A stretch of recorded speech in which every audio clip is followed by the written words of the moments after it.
You're listening to All Hands, a podcast brought to you by Lattice, where people strategy is business strategy. I'm your host, Katelin Holloway. We started to have conversations around the topic of pay parity and how that seemed like a natural area of focus for us to transition into.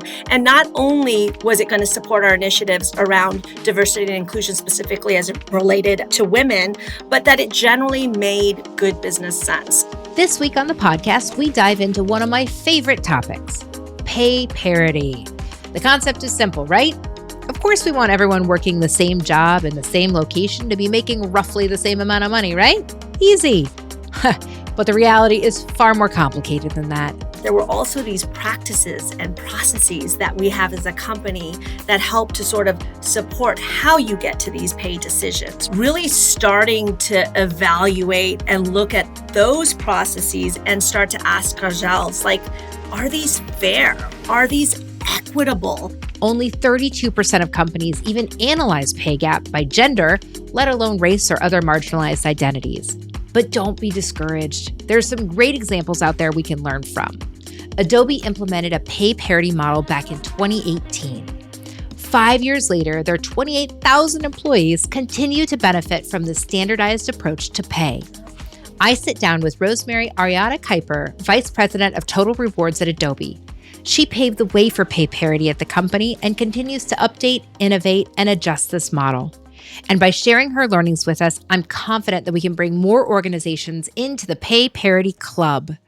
Rosemary, welcome to All Hands. Thanks so much, Katelin. I'm super excited to be here today. We are thrilled to have you on the show, and we are talking about one of my all-time favorite topics, pay parity. This is a topic and something that, like I said, most of our listeners care very deeply about, and they are anxious to get up and running within their own organizations. And unfortunately, we're still not seeing as many companies subscribe to this commitment as I would like to see. But the work you've done is exemplary. And I'm very, very hopeful that through our conversation today, we'll help enable more people teams to get their work started. So before we jump into all the practicalities of this work, I think it's important to set the stage a little bit. Why did you decide to prioritize pay equity at Adobe? Yeah, I think it's a really great question, Katelin. And I think it sort of takes us back to some of the guiding principles that were initially established by our founders, John Warnock and Chuck Geschke. So when they started the company, there were three guiding principles by which we needed to operate the organization as. The first was really that people are the most important asset that we have as a company. The second being that good ideas come from everywhere.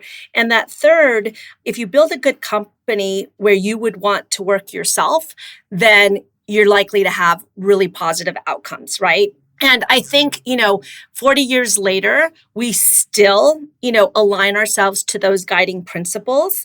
And as an organization that tends to be very people focused, it's always been important for us to recognize and celebrate our employees' contributions to Adobe's overall success. And so, as we started to have conversations and sort of build our journey around having a more diverse and inclusive environment, we started to have conversations around the topic of pay parity and how that seemed like a natural area of focus for us to transition into. And not only was it going to support our initiatives around diversity and inclusion, specifically as it related to women, but that it generally made good business sense. And it seemed like, a topic that would be an easy one for us to explore. Now, we didn't know what the implications of that were going to be, and I can sort of walk you through that journey.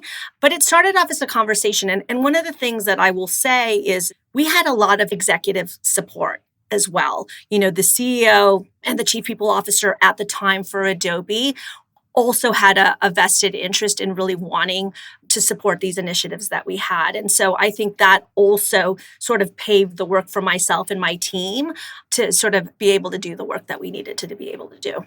I really appreciate you sharing all of that context, because I think that every organization has a different starting place. And something in doing my research on the work that you have done and how you decided to undertake it within the organization, it really started with listening, right? It really started with the conversation and defining. And so Again, as I've said, I really want our listeners to be able to use this conversation as a guide or a blueprint to begin this critical work within their own organizations. And so, if you can take us back to the very beginning, the way I understand it, and please correct me if I'm wrong, is that the very first thing you all did was to define pay parity at Adobe. Is that right? That's correct. That's correct. Because one of the things that we sort of realized as the conversation began was that the interpretation of pay parity differed Yep. as you talk to sort of different stakeholders, and the way in which people sort of talked about it was also different. And so we wanted to make sure that as we focused on this topic, that we were all aligned on how we wanted to define it. The other thing that was sort of interesting is it was starting to become a very hot topic in the market as well, too. A lot of companies, while they were exploring and having conversations around the pay parity, there wasn't a lot of work that had been done in this space. And so sort of standardization or definitions around what pay parity means and how people would approach it and a methodology, like none of that existed, right? And so we were sort of in this exploratory phase of, gosh, we're going to have to define this for ourselves. So we decided to start with the definition, which was, what does pay parity sort of mean to Adobe? So there was sort of getting the same common language around how we speak to pay parity, but then there was also, what outcome are we sort of looking to get out of this? In terms of how we define pay parity at Adobe, it was really important that you compare apples to apples. For us, it's really evaluating employees that are in the same jobs and locations, and ensuring that they're paid fairly with one another, regardless of their gender, regardless of their ethnicity. So a big sort of component of ours is looking at like for like. And for us, the definition around like for like, it was really around the job, the level, and the location, sort of making sure that you're comparing those buckets. I think that is so important. And I really appreciate that you're calling out more than gender. I think that a lot of companies, for example, the first time I tried to introduce, I was successful, but I will use the word try, because to your point, this was not common practice. And the first time I made my attempt at creating pay parity within an organization was back in 2011. And so there was literally nothing other than the benchmark of gender. And what I discovered in the work, and why I say I tried, was because intersectionality has such an important role to play as we are building these programs. But if you have never done this within an organization, starting with those basics first around gender is crucial. And then taking that next lens to say, what about women of color? And how does that translate between the different communities? And that's just one example, but they're ones that we can really, really easily point to now with data because the research is now there. We know that Hispanic women, for example, make 57 cents on the dollar compared to white men. Black women make 64 cents, whereas white women make 79 cents. But and this sounds so silly to say back in the day, but I mean, even in 2018, that research was not as readily available. And certainly in 2011, when I took my first crack at it, it was gender. And that was an important step. They're building blocks, right? As we grow the work and as we share this work and as we open source this work to really make sure that everyone is looking at all of the data points to create the best program for their organization. So after you defined what you believe is pay parity, and then you defined your end state, what are our goals here? I believe that your team then defined the jobs that people were actually doing. So how did you approach that step around the jobs? Yeah. Thanks for raising that, Katelin, because I will tell you that was an unexpected consequence. So when we started our conversation and we were talking about, hey, sort of the end goal here is to reduce or mitigate sort of the gap that existed in pay. That was fundamentally what we were trying to get at. And originally it started, to your point, is it was an evolution for us. It started very myopic from the sense of we focused on women in the US, right? We figured that piece out and then we started to expand. It became women or gender outside of the US. And then eventually we added sort of the different underrepresented groups. And so it's been sort of this building of blocks that you sort of alluded to. And so while we were having the conversation, it was like, okay, end goal is really to reduce or mitigate the gap in pay. We knew that's where we wanted to go. Then it was like, let's define pay because a lot of people interpret that in a lot of different ways. ways. And so what do we mean by that? But then it was kind of like, okay, now let's get started and do the analysis. And as we started to get into the analysis, what we realized was, oh gosh, the purpose of the exercise was like for like to make sure that we were comparing similar roles. What we realized was that the job architecture that we had in the company, the jobs people were matched into, weren't always necessarily indicative of what they were actually doing. And so we were like, well, gosh, if we start to base all of our analysis on this data, which isn't of the highest integrity, we're just going to get garbage out the other end, right? Yep. And so, like, this whole other body of work resurrected itself that we had not anticipated having to do, which was this job architecture exercise. And it was really working across the company with, leaders and our business partners to really get in there and make sure that people were actually mapped to the right job codes in the right locations, reflecting the right levels that they were at, so that we had a higher level of integrity in the data. So then when we did the analysis, we would feel more comfort. So that was totally unexpected. It was the right thing. And I think it helped us in many other areas too. Like, it had some great consequences just in terms of like the level of education we had to do with both our managers and our employees, and getting crystal clear and providing some more transparency on how and why we do that. And so it was great, but it definitely ended up pivoting our timelines in terms of, what we thought we were originally going to be able to deliver. And it also, I mean, to your point, I'm getting excited because I know that feeling of like, oh, this is the best reason in the world to push a timeline, right? We do the work that we do, and we do our very best to set our OKRs or our KPIs, and we set realistic goals and timelines. But when you unearth, it's like anthropology, right? When you unearth new information, when you find something, when you make a discovery within your work, and say, oh my goodness, this thing is going to have an impact, not just on this particular job that I set out to do, but job architecture. I don't care if you're 5 people big or 5,000 people big or 50,000 people big, job architecture impacts recruiting. It impacts performance management. It impacts rewards and recognition. It impacts, compensation, and how all of those things apply. And I say that, again, I'm smiling because because you've been there. I've been there. And this work is so good and it's so exciting. And I think that that you love what you do when you are able to geek out on these things.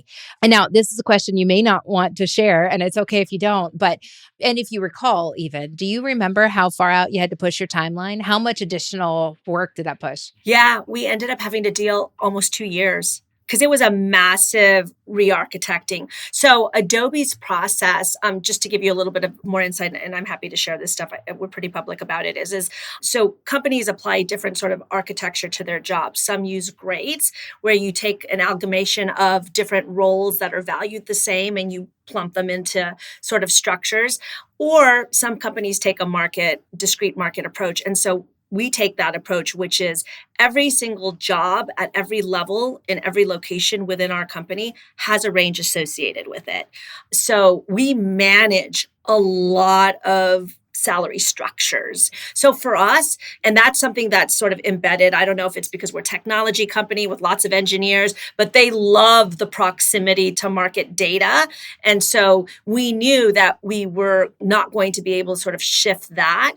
But in going in and really assessing where people were relative to these thousands of structures that we had, it just took time and diligence. And so it ended up delaying it for almost 2 years. I really, really appreciate you sharing that, only because, again, for our audience, this is building empathy and compassion for our work and understanding to feel seen and to feel heard when you're like, oh no, I unearthed this nugget and this is new work that we get to do. And it is worth it though.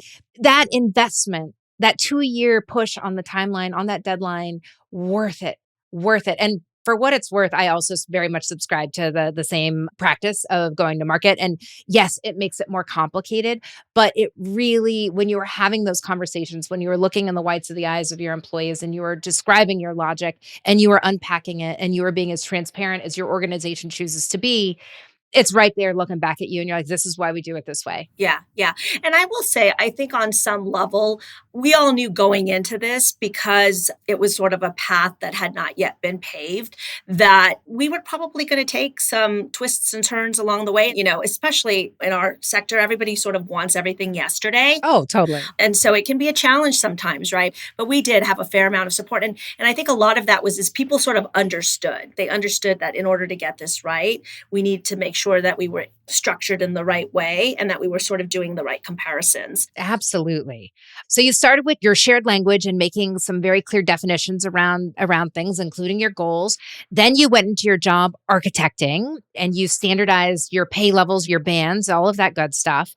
What was next? Was it now you were ready to communicate? What happened next? Yeah, so it was a couple of different things that sort of had to happen. So, as part of the whole job architecture work, it actually ended up proving to be a really good exercise for us because, as I alluded to earlier, that required a whole enablement and re-education to our management as well as our employee population, just in terms of how we do structures at Adobe.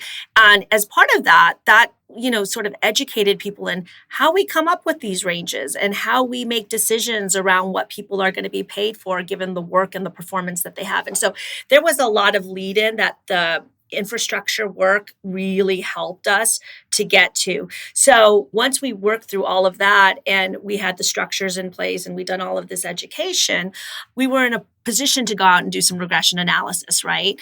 And so that part was sort of the easy part. I want to ask you a question. Have you ever heard the term Eli 5? Explain like I'm 5. It's an acronym here. So Eli 5 me on regression analysis. So not every person listening in on the podcast has worked for a larger organization that understands that terminology. Would you mind defining that for us? Yeah, and I don't know that I'll do an eloquent job of it. I probably know how to do the math better than I can explain the math. But what it essentially does is we basically are looking at individuals that are in the same jobs, in the same locations, at the same levels. And in our analysis, we're looking at trying to explain why a gap exists. And there are reasons why pay gap is acceptable, right? And performance is one sort of component. People sort of operate at different performance levels. If sometimes tenure, depending on sort of a company's culture, environment, and experience can sort of play. And so essentially what we're doing is we create a mechanism to identify sort of a pay gap that we get comfortable with. But we sort of say, hey, if you've got anything more than that, we need to explain why that difference exists. And so we sort of would control for these different things. And to the extent that we could not explain the reason through one of these control mechanisms, then that became a red flag and identified as somebody who needed to be adjusted. And so it's sort of mathematical calculations that can do this level of analysis for you. But the idea is really, you set a limit in terms of what you're comfortable with in terms of the pay gap disparity. And then anything outside those boundaries, you've got to try to explain. Thank you for that. And if you can't explain it, it's a problem. Yeah. It is a problem.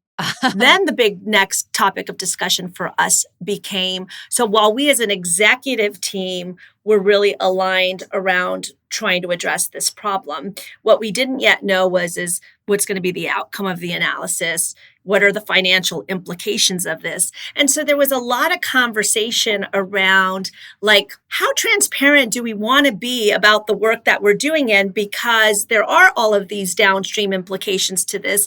And what if we're not able to address it all at one time or fix everything? You have to be very careful in terms of the expectations that you set. So we had a lot of conversation around that. But what I love about Adobe is we tend to be sort of a transparent company. And so where we landed is look, it's okay to share people what we're trying to do. And it's also okay to share that we might not be able to address this all immediately, that this has probably been a building up, right, of pay disparity that's happened over years of hiring. And so, let's just be transparent about that and talk about the realities of what it is and how much money it will take to sort of address all of this.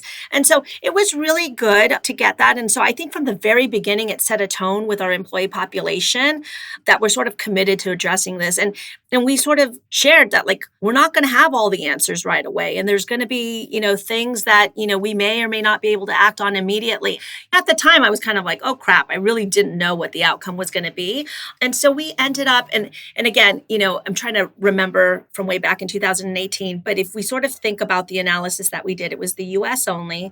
We were probably at least at half our size of today, which, would put us somewhere probably around 10,000, 12,000 employees. And that was globally. And then in the US, we were probably, 60 or 70% of that. So it ended up being that there was I think a 3 to 5% of our population that was actually impacted, where we identified red flags that were. That is pretty good. Yeah. Yeah. And so percentage wise, it wasn't high. Now, it did cost a lot of money. And so, for very few people, it ended up being a really big price tag. But again, the good news and this is where I will say for companies, right? It's sort of different. We happen to be in a sector of the business where our profit margins are probably a little bit bigger than other areas. And so we had some ability to distribute some funding that was committed in other areas to help address this problem. And we had sort of the executive sponsorship to be able to do that, right? But I think that's sort of the biggest one is once you get through the analysis and you start to think about like, what's this going to cost? That ends up being the biggest sort of obstacle, right? Is how do you do that? And then I want to say in 2020, we sort of committed to adding India. And between India and the US, it really was about 80% of our employee population that we were capturing. But what we sort of didn't realize is then as you started to get out into more countries, the exercise started to get even more cumbersome because the level of rigor, the sample size of employees became smaller. So it definitely got more complicated as we got outside of the US. But it was a bit of a relief to have the problem not be at least as large as I had anticipated in my own head as to what it might be. I'm doing the math here. You're saying that you rolled this out in 2018, but you also shared that you had to push your deadline by 2 years, which means you started working on this in 2016 and means you probably were thinking about this and from your past experiences. So like we did. Yep. This is an incredibly large body of work. And I want to transition over to what does this look like now? But before we jump there, I want to give a little shout out. We had Ruchika Tulsian on an earlier episode of the podcast. Yeah. And I know that she interviewed you for her book, Inclusion on Purpose. And she commended you for your commitment for doing the hard work, specifically for the benefit of DEI. And I want to share a quick quote. Really, what I found is at the core of it, and I was really surprised by this, was someone willing to say, we're going to have to do this, and it's really hard, and we're going to make mistakes, and we just cannot afford to shy away from the difficult work. Often, I remember basically the person I interviewed at Adobe said something to the effect of, what's hard about this work is the more light you shine on the issue, the more challenges you're going to be uncovering. It's almost like the work never gets done. I love the commitment that our community has to making change for all of the right reasons. And those include diversity, equity, inclusion, and belonging. Those include just your general value set of valuing your people. And it also includes business outcomes. This work is not just for the fun of it, because it is not for the faint of heart, and it is not for people who are just here to tick a box and move along. Yeah, of course. And, she was sort of spot on. And we started with this exercise of pay parity. And in a lot of ways, while it was hard, it was probably one of the easier sort of areas to focus in on. But what we learned in part of this journey, too, is there's a whole process and machine that sort of is interrelated to pay parity, right? There's your hiring process. There are sort of your promotional processes internally. And so what we started to sort of realize, while pay parity was sort of the easiest outcome from the sense of there was a gap, we were trying to reduce or eliminate the gap, right? But embedded in all of that, there were also these practices and processes that we have as a company that help to sort of support how you get to these pay decisions. Really starting to evaluate and look at those processes and start to ask ourselves, like, are these fair? Are these equitable? We started to realize, oh God, there's like tons of opportunity over here too. And so that's what sort of made this a really hard exercise and continues Yeah. to be, Yeah. it hasn't ended for us. It sort of continues. To your point earlier, I think today, the pay parity piece of it is a better oiled machine than when we started this back in 2018. I will say it's become much more part of our rigor and process at Adobe. We're looking at this sort of annually, but we're continuing to have conversations. So full transparency, as we talk about pay parity right now, we're talking about total target cash, which in a technology company is probably 50 to 60% of your overall compensation, right? There's a big whole equity component that we sort of talk about as a company, and we're not doing pay parity analysis at that level, but there's a lot of debate and conversation around whether that should be part of the conversation. So I see this sort of as an iterative. We're going to continue to sort of evolve. You talked a little bit earlier, Katelin, about, or you sort of referenced the standardization. What's hard about this is like, there is no standardization. And I've continued to say, this would almost be easier if we could just legislate some of this stuff and all agree on a process and approach and just all get behind. So it's fabulous that we're sort of having that conversation, but there's a lot more conversation and action to be had. And so, I personally am excited to be part of a company that's looking to sort of create that path.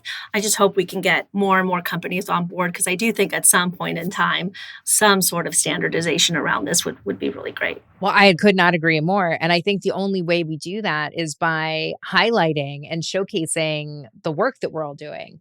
Because to your point, this is ever evolving. And so tell me, what does this look like 5 years later? How are your employees responding? I think we've had a lot of positive reception around this. So I think, people always say sort of prove it. And it's really hard to sort of find the numbers that sort of show you from an attraction and a retention perspective that this is necessarily the reason why we're able to bring people in or we're able to get them to stay. But what I do know is we are regularly recognized through different publications that our employees get to vote on about some of the great work that we do. We do engagement surveys internally.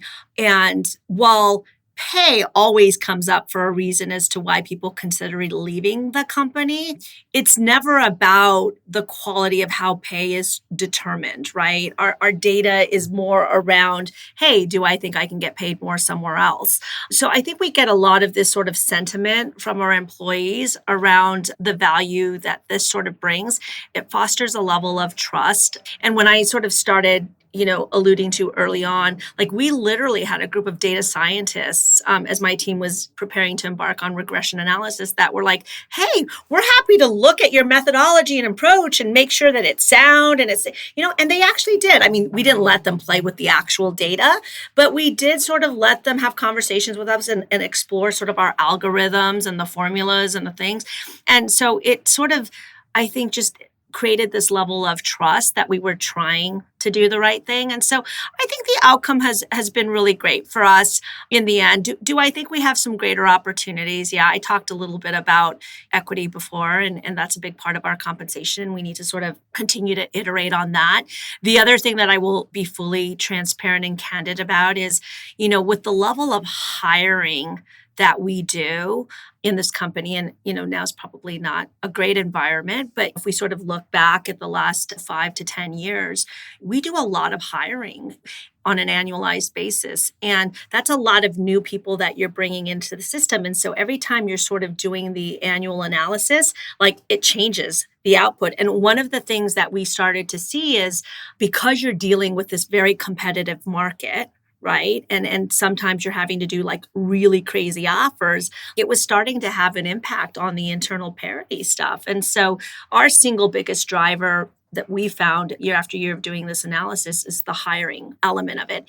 And so, the conversations that we've been having is, wouldn't it be great so that we don't create all this work on the back end of having to do all these adjustments and alignments? Like, if you could do some sort of analysis on the front end as you're contemplating bringing in people, how do you have a mechanism to identify whether an offer that you're putting out there is going to create a pay parity issue for you or not? And so those are the types of conversations, and we've been having conversations with external partners to see, can somebody help us solve for that? Because that is one of the biggest sort of challenges that we experience is, as a compensation team, we're not involved in every offer that gets put out there. And we can't, in a scalable way, do analysis for every single offer goes out there. So are there technologies or solutions out there that maybe could help us scale that side of it? So I think positive reception in terms of what we've heard from the employee population, in terms of what we're doing. I think we get great recognition in lots of different things, very positive results from an engagement rate. But, employees are great because they do hold us accountable and they don't believe the journey is done either. Yeah. And they continue to push and challenge us in areas that we haven't yet achieved parity on. And so that's all good. I appreciate that. And it sounds like the venture capitalist in me saying there's a business idea in there. And I hope that one of our listeners is like, today is the day I make the leap and go build some HR tech, because I would buy the crap out of that. And then two, just to share a reflection of scale. I think that there are a few different ways to mitigate the offer impact. That's what I call it. It's the offer impact. Yeah. Because in different organizations, recruiting is an entirely separate arm. In other organizations, they live under the same umbrella and they have goals that tie them together. So there's a little bit more accountability.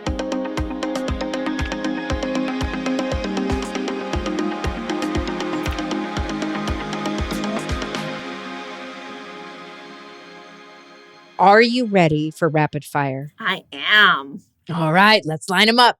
We've got a few quick questions. I will give you an easy one to start, and then they get progressively more challenging. So let's talk about Adobe. Adobe is obviously a very creative company.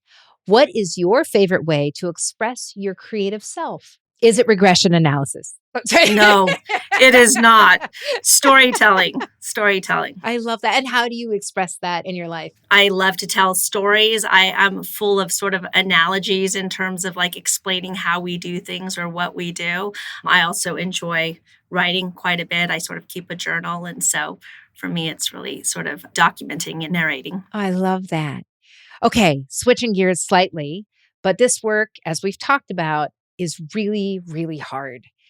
What is your favorite way to unwind after a busy or challenging day? I like to go for a walk. So I'm a big walker/hiker.